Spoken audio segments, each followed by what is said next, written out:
आजकल एक चीज़ है ना बहुत चल रही है, जैसे हिंदुत्व और एक चीज़ आती है सनातन। तो सनातन क्या है?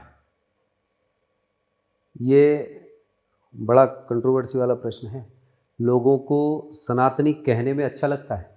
सनातन जो है वो समस्त सृष्टि का आयतन यानी वो आकार जिसके अंदर समस्त सृष्टि समाई हुई है ना। और तन मतलब जैसे शरीर, सृष्टि का एक शरीर रूपी जो आकार दिया गया है उसको बोलते हैं सनातन। और इसको एक चलाने की जो नियम और रूपरेखाएं जो दी गई हैं उसको कहते हैं धर्म। ये है सनातन धर्म। अब इस सनातन धर्म में जितने भी लोग यहाँ पर बात करते हैं, हिंदू की हम अलग बात करेंगे, लेकिन सनातन धर्म की हम बात कर रहे हैं। ये सनातन धर्म है। और यहाँ पर जितनी भी आप जनरेशन देख रहे हैं, जितनी भी आप प्रकृति देख रहे हैं, जितनी भी योनियाँ देख रहे हैं, ये सब सनातन धर्म के अंतर्गत ही आती है। ये है सनातन धर्म। अब यदि हम बात करें मुस्लिम कल्चर की, मुसलमानों की, तो उनके जनक कौन है? प्रॉफेट मोहम्मद। प्रॉफिट मोहम्मद, पैगंबर, इनके जो भी हाँ, रहे हैं। क्रिश्चियनिटी की बात करें हम तो इनके कौन है? Jesus Jesus Christ. हाँ, ठीक है। अब सरदारों की बात करें हम, सिख लोगों की, तो इनके कौन है? गुरु नानक, गुरु नानक जी। हम जैनियों की बात करें तो इनके कौन है? महावीर। ऋषभ देव जी, हाँ, महावीर जैन। है ना। महावीर जी आए हैं, महावीर जी से पहले भी आए हैं, हुँ, है ना। तो अब ये जो आए हैं, जिन्होंने आके अपना अपना एक एक पंथ, अपनी अपनी दिशाएं दे दी, सनातन धर्म का जनक कौन है? जितने बैठे विद्वान ये सब बताएं मुझे कि सनातन धर्म का जनक कौन है। कोई नहीं है। तो यही वो धर्म है जिसमें सभी कुछ समाये हुए हैं। सब अपने अपने घर को, एक बाबा के 10 औलाद, 10 ने अपने अपने अलग अलग जाके अपने शहर बसा लिए, सबके अपने अपने अलग ब्रांचेस शुरू हो गई। ये सब वही काम है। तो हैं तो सब सनातनी। अब इसमें हम बात करते हैं कि धर्म, धर्म से रिलेटेड जो सारी चीज़ें हैं इनके विषय में आप, और हिंदू के बारे में बात करें, हम हिंदू राष्ट्र की बात करने जा रहे हैं। यहाँ पर बैठे हुए व्यक्ति जो अपने आप को जोर जोर से चिल्लाते हैं ना, ये दूसरे कल्चर के लोग जितने भी हैं, दूसरे समुदाय के लोग जो भी हैं ना, वो हमारी चीज़ों को, हमारे देवी देवताओं को, हमारे सनातन होने का, हमारे वेद पुराण शास्त्रों का, हमारे मंत्रों का 2 मिनट में मजाक बनाते हैं, हमारा मजाक बनाते हैं। और सच्चाई है कि यदि उनसे पूछा जाए कि आपके कुरान में क्या लिखा है तो उनको पता है, बच्चे बच्चे को भी पता है। आप नानक जी के वहाँ चले जाइए, उनको भी पता है कि गुरु ग्रंथ साहब में क्या लिखा हुआ है, बाइबल में क्या लिखा हुआ है उनको भी पता है, क्योंकि वो सप्ताह में पूरे परिवार के साथ चर्च जाते हैं, गुरुवाणी सुनने ये लोग जाते हैं। ये लोग अपनी नमाज पढ़ने, अजान पढ़ने, इन लगाने, कुरान पढ़ने, इनके यहाँ सबके यहाँ पढ़ाया जाता है। क्या हमारे यहाँ वो पढ़ाया जाता है? भागवत गीता में क्या लिखा है पढ़ाया जाता है, रामायण में क्या लिखा है वो पढ़ाया जाता है। क्या भागवत हमको ये सिखाती है कि तेरी कृपा से सब काम हो रहा है? नहीं।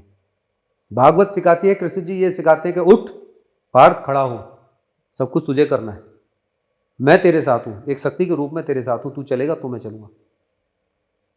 भागवत गीता हमें इंसान बनाना सिखाते हैं, हमें इस मनुष्य योनि का होने का अर्थ बताते हैं, महत्व बताते हैं।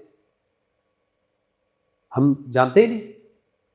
रामायण में एक एक चरित्र का वर्णन किया गया है, माता क्या है, पिता क्या है, कौन सी चीज क्या है। बल्कि हमारे यहां पता है क्या हो रहा है? तिलक लगाने का महत्व किसी को नहीं पता होगा। यदि कोई तिलक लगा के चला, ओ पंडित जी आ गए, भाई मीनिंग क्या है पंडित जी का? और पंडित जी का मीनिंग क्या है उन्हें पता है, पंडित जी हैं, 10-20 रुपए दे दो खुश हो जाएंगे, कुछ भी दान दे दो ले लेंगे, इनको बुला लो, कोई मर गया है तो खा जाएंगे, जिंदा हुआ है, पैदा हुआ है तो खा जाएंगे, मतलब हमारे घर में कोई काम है तो बुला लो, खाने आ जाएंगे। मतलब सिर्फ इतना। और सच्चाई है कि उनको खुद को मंत्रों का मतलब नहीं पता। जिस मंत्र की बात कर रहे हैं, हमारे घर में दीपक जलाने का महत्व नहीं पता, हम हिंदू होने की बात कर रहे हैं। हमारे घर में गंगा जल रखा हुआ उसका महत्व नहीं पता, गंगा स्नान का महत्व नहीं पता, ब्रह्म मुहूर्त में उठने का महत्व नहीं पता, सुबह अपने घर में दीपक जलाने का महत्व नहीं पता, हमें अपने माता पिता के चरण छूने का महत्व नहीं पता, धरती माता के चरण छूने का महत्व नहीं पता।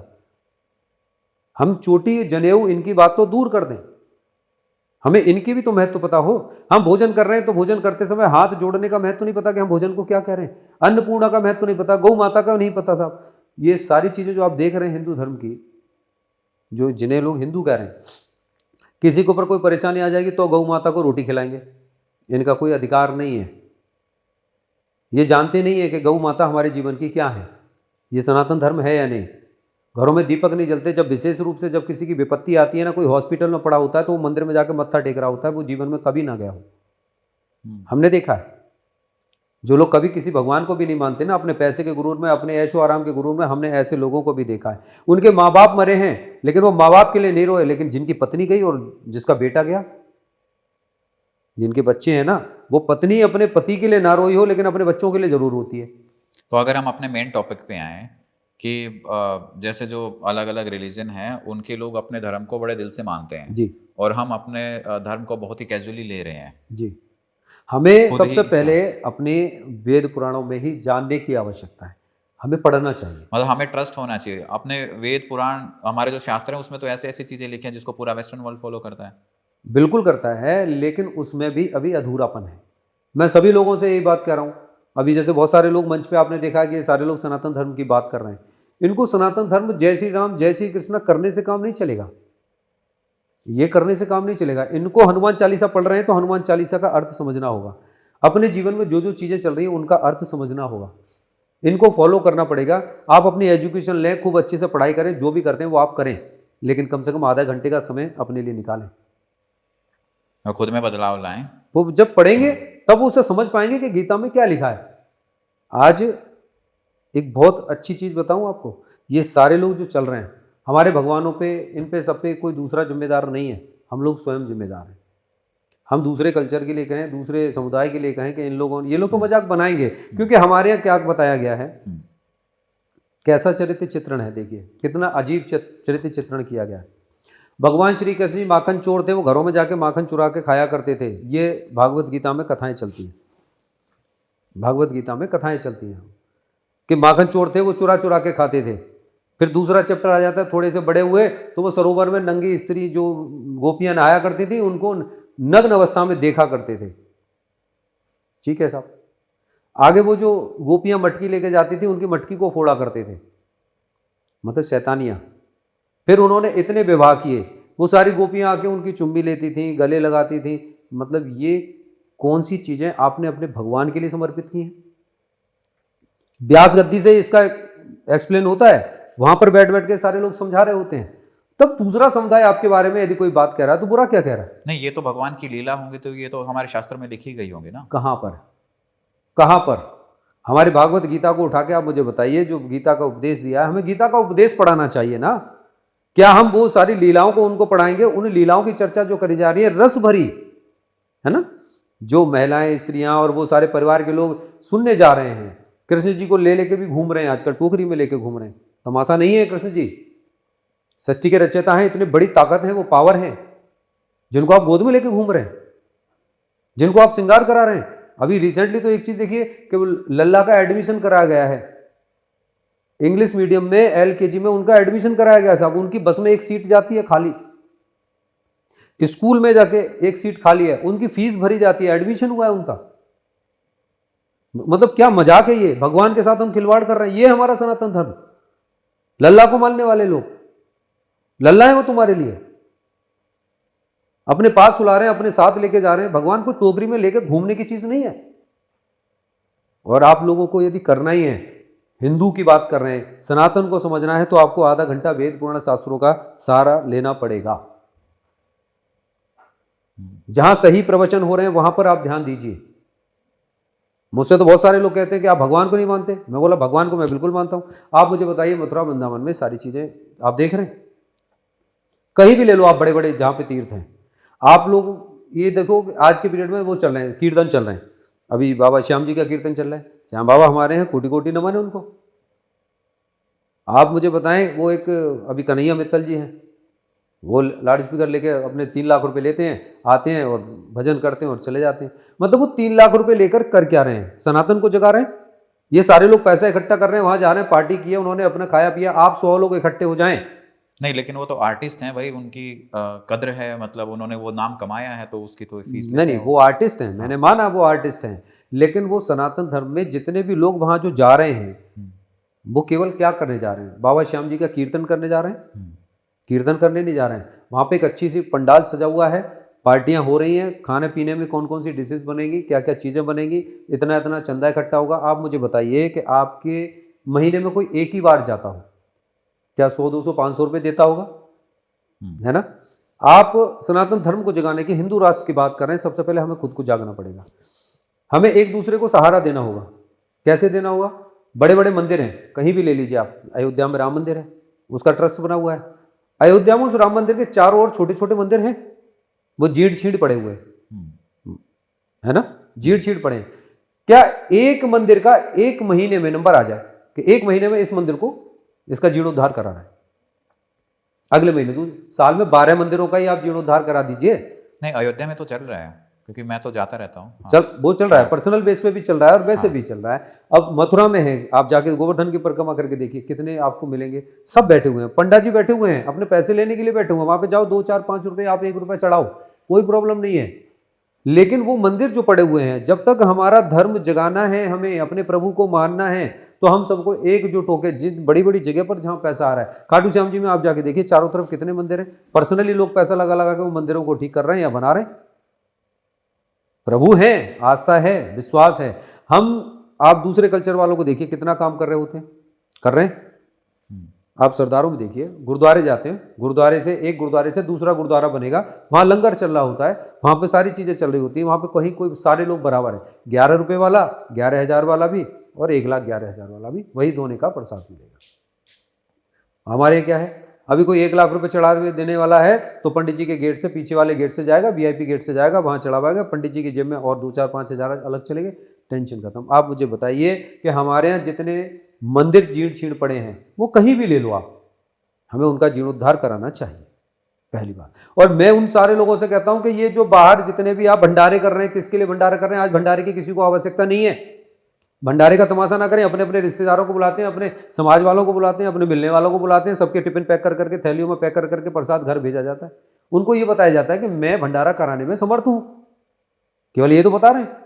आप जो 10 20 30 हजार रुपए जो भंडारे में खर्च कर रहे हैं, जो आप ये काम कर रहे हैं, अपने 100 लोगों की एक कमेटी बनाए।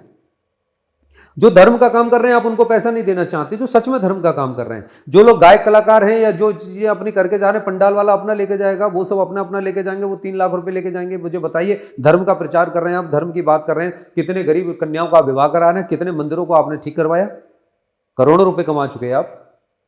ऐसे वो ही नहीं है, ऐसे बहुत सारे लोग हैं, नहीं करना है, उसको कराने नहीं है। जो धर्म का काम कर रहे हैं, आप उनको 100 रुपए देने में दर्द होता है। आप 100 लोग इकट्ठे हो जाएं, हर महीने के 100 रुपए इकट्ठे के शुरू करें, एक साल में 1200 रुपए हो जाएंगे, 1,20,000 हो जाएंगे एक साल में। आप हर महीने के 200 300 500 रुपए लगाओ, 100 लोग लगा के मिला के 6 महीने में आप 1 लाख 1.25 लाख रुपए इकट्ठा कर लो। 200 रुपए भी आप इकट्ठा करेंगे, 6 महीने में 1,20,000 हो जाएंगे। आपके घर के आसपास जो भी मंदिर जीट छीट पड़ा है, आप उसमें जाके पैसा लगवा दीजिए।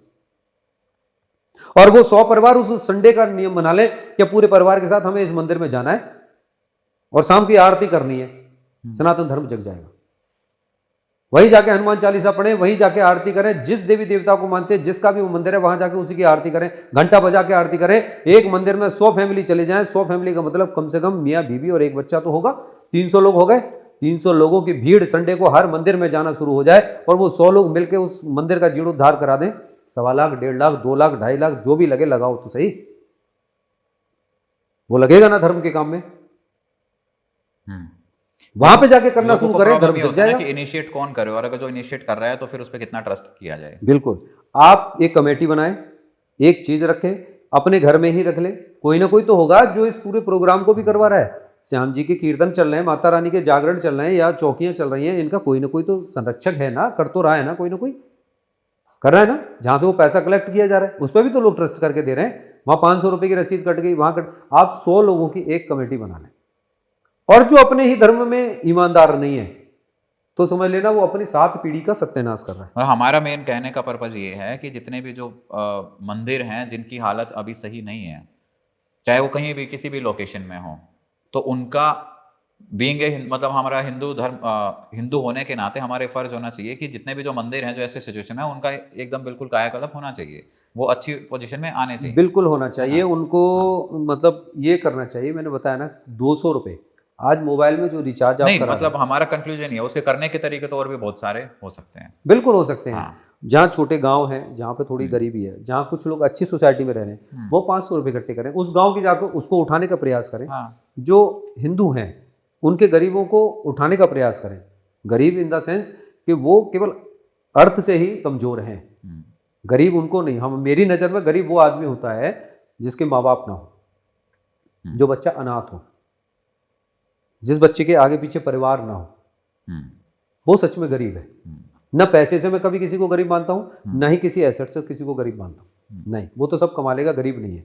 कहने का मतलब है कि उन चीज़ों को हम करना शुरू करें, अपने धर्म को जगाना शुरू करें, अपने आप में बैठ के धर्म की बातें शुरू करें। सप्ताह में एक दिन पूरे 100 लोग मिलके किसी एक जगह जाके आरती करें। कोई भी आप जागरण देख रहे हैं, कीर्तन देख रहे हैं, वहाँ पे हजारों की तादाद में लोग इकट्ठे होते हैं ना।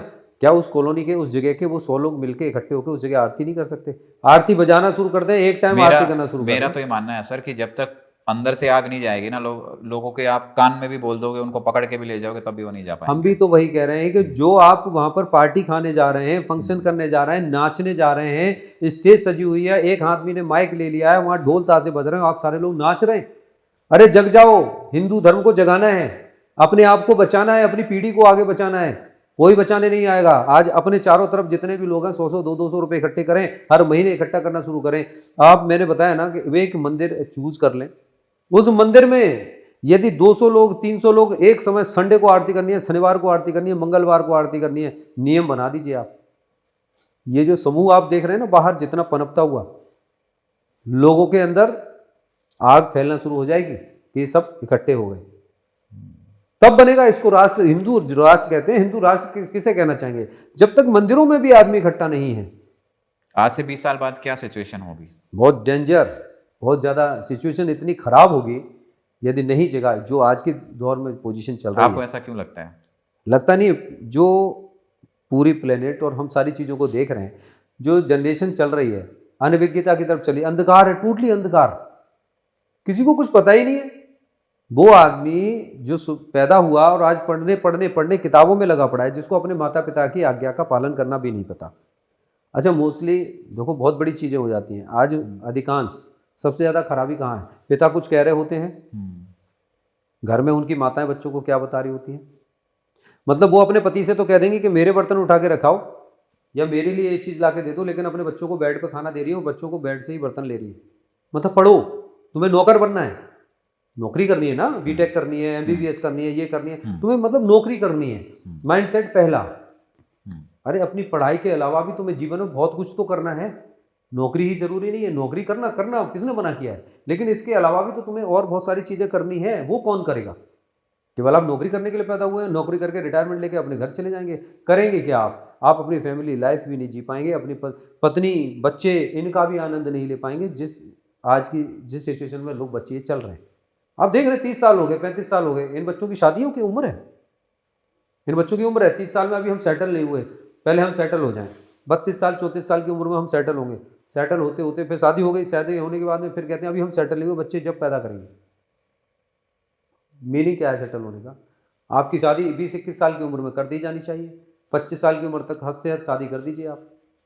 मुझे बता दीजिए 25 तो थोड़ा सा आइडियल एज मानी भी जाती है, जिसमें दोनों को थोड़ा समझ आ जाता है, सब कुछ आ जाता है। हमारी बॉडी के हार्मोन्स ही उस समय पर जागृत होते हैं, जिस चीज़ के लिए जागृत है, जिन चीज़ों के लिए हम कर रहे हैं, एक्सपीरियंस हमें उस समय पर ले लेना चाहिए। 30 साल के बाद डिप्रेशन आता है, 25 साल से 27 साल की एज में, 25 साल की एज में शादी हो जानी चाहिए और 30 साल की उम्र तक बच्चे हो जाने चाहिए।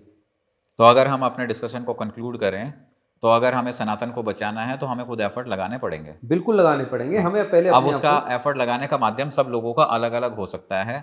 कोई हो सकता है कि हम भी अपना योगदान दे रहे हैं कि इस विषय में चर्चा कर रहे हैं जिसको हजारों लोग देखते हैं, ये एक प्रयास है। दूसरा प्रयास ये हो सकता है कि अगर कोई अपने एरिया में है, अपने गांव में है, तो वहां पे किसी मंदिर का उद्धार करा सकता है। बिल्कुल कराएं, वो भी कराएं, लेकिन इस चीज पर भी विशेष ध्यान दें कि जो हमारे बच्चे आज के दौर में अलग थलग है, उनके साथ बैठना चाहिए, उनको समझ आनी चाहिए, वो ज्ञान अच्छे संस्कार दें, अच्छे संस्कार मिले, माता पिता क्या है, प्लस उनकी शादी की जो उम्र है, वो शादी के बाद भी पढ़ाई कर सकते हैं, शादी के बाद भी आप IAS बन सकते हैं, शादी के बाद भी बहुत सारी चीज़ें हो सकती हैं। बट जो हार्मोन्स आपकी बॉडी के हैं वो सब डिसबैलेंस होते जा रहे हैं। तो ज्ञान लेना, अपने अंदर उतारना और अपने आप को मजबूत करके खड़ा होना, सनातन विश्वास का दूसरा नाम, सनातन सत्य का नाम, सनातन हमारे जीवन के मोक्ष का नाम, सनातन परोपकार का नाम है, सनातन हमारे समस्त जीवन में सारी चीजों को एकाग्रचित करके एक जगह करके उस सूत्र का नाम जीवन दान देने का नाम ही सनातन है। जिसके अंदर समस्त शक्ति समाई हुई है वही सनातन है, और हम लोग चला रहे हैं वही धर्म है। जो लोग नहीं निभा रहे हैं वो धर्म का पालन नहीं कर रहे हैं, हम निभा रहे हैं वो धर्म का पालन कर रहे हैं। सनातनी सभी हैं।